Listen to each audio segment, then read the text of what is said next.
So here we are again. Another week in Port Charles, another round of rumors that the godfather of General Hospital is finally hanging up his leather jacket. And honestly, it feels different this time. Maybe it's the weather. Maybe it's the fact that I've been staring at this screen for 12 hours straight. But mostly it's because Maurice Bernard himself keeps dropping hints that feel less like teasers and more like a warning shot. You probably heard the podcast. The one where he went on We're Out of Time and basically laid it out there. He's 62 now. He's saying he wants to be done by 65. That gives us, 3 years? A ticking clock on the Sonny Corinthos era. And that freaks people out. It really does. But let's be real for a second. Is it the actor wanting to retire, or is it the character just running out of road? Because if you look at the storylines lately, you have to ask yourself if the writers are secretly preparing us for the end. Take this whole thing with Justine Turner. Acting District Attorney Justine Turner, I mean, come on. We have seen this movie before. We have seen it with Rick Lansing. We have seen it with nearly every woman Sonny has ever looked at who held a law degree. And fans are tired. I'm reading the comments and it's brutal out there. Someone wrote, "Once again Sonny getting involved with the DA is poor, writing it's a wash rinse. Repeat storyline, unless this is what finally takes him down." And they aren't wrong. It feels like a stall tactic. Like they don't know what to do with the great Sonny Corinthos anymore. So they just throw him into a cat and mouse romance with the woman who is supposed to be prosecuting him. It's messy. And not the good kind of soapy messy. It's the I'm too exhausted to care kind of messy. And that brings us to the elephant in the room. The Nixon Falls hangover. We are still talking about this in 2026 because the character never really bounced back, did he? There was Sonny, the ruthless mob boss who would put a bullet in you for looking at him wrong.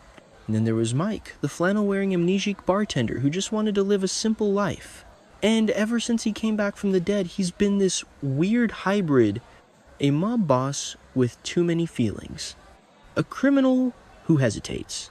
One fan put it perfectly. In my opinion, he's never fully recovered from the Nixon Falls fiasco as a strong mob boss, so maybe it is time to renew some past characters and really shake things up. That's the sentiment right there. The grit is gone. The danger feels diluted. And if the danger is gone, what is the point of the mob boss?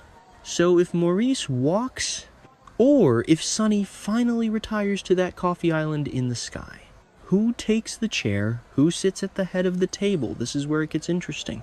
And also kind of depressing depending on who you were rooting for. Because we all thought it was going to be Dex, didn't we? I remember writing about this back in 24. Dex Heller, the former mercenary, the guy who infiltrated the organization to take Sonny down, and then classic soap trope started to respect him. He had the skills. He had the jawline. He had the chemistry with Jocelyn. And then Friday the 13th happened. December 2020. I still can't believe they actually did it. 1 minute he's recovering from a stab wound looking like he's going to be fine. Next minute, cardiac arrest. Dead. Just like that. Cyrus Renault and his digitalis. It was a gut punch. And a lot of fans are still angry about it. You go on the message boards today and people are still theorizing that he's alive. That he faked it.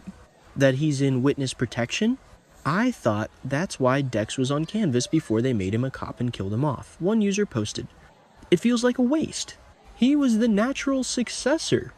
He was the young, hungry enforcer who could have modernized the Corinthos organization. But he's gone. Unless the writers pull a classic resurrection, which, let's face it, is always a 50/50 shot in this town. So if not Dex, then who? The name that keeps popping up is Morgan. Always Morgan. Brian Craig posts one photo on Instagram with the caption, IYKYK, and the internet melts down. And why wouldn't it? Morgan Corinthos is the tragic prince. The son who tried too hard. The boy who died in a car bomb meant for his father. It's Shakespearean. If he comes back now, 10 years later, hardened, maybe a little damaged, maybe a little darker, that is a story I would watch. That is a mob boss I could believe in. He has the bloodline. He has the motive. And frankly, he has the fan support. People want him back. They want to see him walk through those double doors and take what's his. But is it happening, or is Brian Craig just bored and messing with us? We don't know. And that's the frustration. We are sitting here waiting for a savior who might just be a ghost. And then there's the wild card.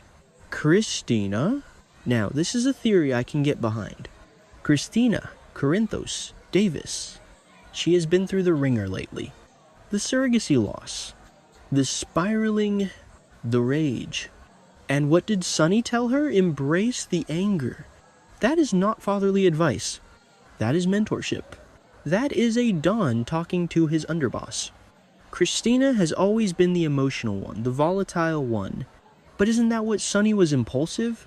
Passionate. Violent when pushed. Kristina has that fire. She has that darkness. And seeing her take over the business, seeing a woman run the Corinthos cartel, that would be fresh. That would be different. She's already dipping her toes in the water, running Charlie's pub, dealing with the fallout of her life. She's hardening. You can see it in her eyes. She's not the little girl anymore. She's dangerous. And dangerous is good for business. One fan noted it could be Kristina. She's shown she has what it takes. I agree. I think she could do it. I think she could burn the whole town down if she wanted to. And I would be there with popcorn. But maybe we are looking at the wrong generation. Maybe it's not the children. Maybe it's the grandchildren. Let's talk about Gio. Joe Palmieri, the violinist with the secret pedigree. He's living with Sonny now. He's seeing the life up close. And sure, right now he's the nice kid with the violin case. But we know what happens in Port Charles. Innocence doesn't last. And there is this theory floating around that Jason Morgan, if he ever stops running around saving the world, could take Gio under his wing. Groom him. Teach him the code. Gio, with a little help from Jason for a couple of years before he too retires to the coffee business full time. Gio would be the next in line, a fan predicted. It makes sense in a long game kind of way.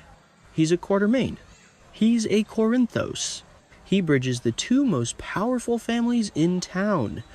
He is the heir apparent even if he doesn't know it yet. It would be a slow burn, sure, but we have time. Maurice said he's got until 65.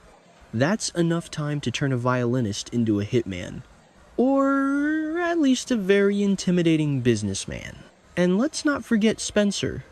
I know. He's dead. He fell off the Gallia. Nicholas Alexander Chavez is off being a big primetime star. But in the world of soap operas, unavailable just means wait for the recast. Spencer has the Cassadine darkness and the Corinthos connection.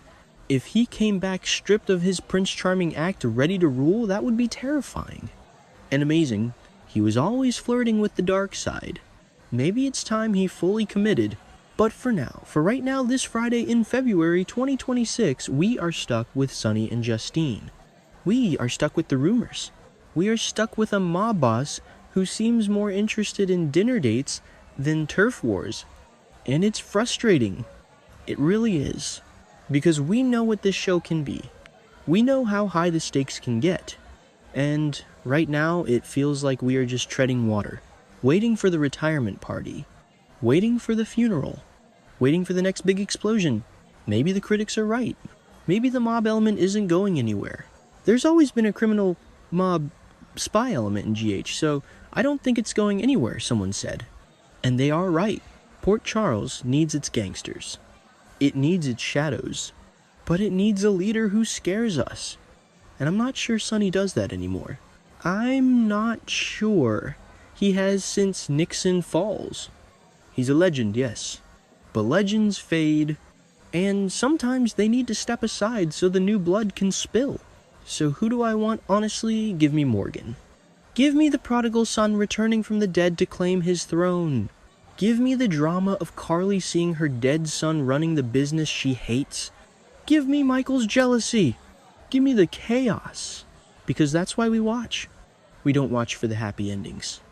We watch for the train wrecks. And a Corinthos succession war. That is the ultimate train wreck. But until then, I guess we just watch Sonny kiss the DA. Again. And again. And hope that somewhere in a writer's room in Los Angeles, someone is typing the words INT. Corinthos Kitchen. Day. The door opens. Morgan enters. A journalist can dream right. Now, if you'll excuse me, I need more coffee. This recap isn't going to write itself.